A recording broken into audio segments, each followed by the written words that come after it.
Bugün bir izləyicimizin həqiqət barədə verdiyi suala cavab verməyə çalışacağım. İnsanlar daima həqiqət axtarırlar.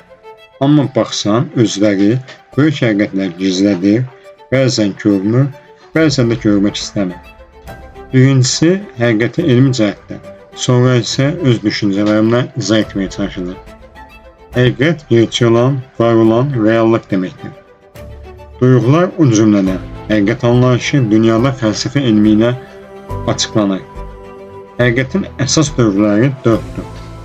Obyektiv həqiqət, insan fikrindən asılı olmayan gerçəkliklər. Subyektiv həqiqət, insanın şəxsi hissi və baxışıdır. Nisbi həqiqət, vaxt, şərait və bilik səviyyəsi artdıqca dəyişə bilən həqiqətlər. Mütləq həqiqət, heç dəyişməyən, tam doğru olan həqiqət anlayışıdır. Dinlər və bəzi filosoflar mütləq həqiqətin mövcud olduğunu deyir.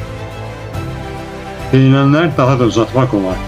Bir çox alim həqiqət mövzusunda çox dəyərli fikirlər demişdir. Mən öz düşüncələrimlə bu mövzuya yanaşmam ölkənin reallığına görədir. Mənim həqiqətim sənin acı, sənin həqiqətin mənə acı gələ bilər. Əsas insanlar bir-birini dinləməyi və hörmət etməyi bacarmalıdır.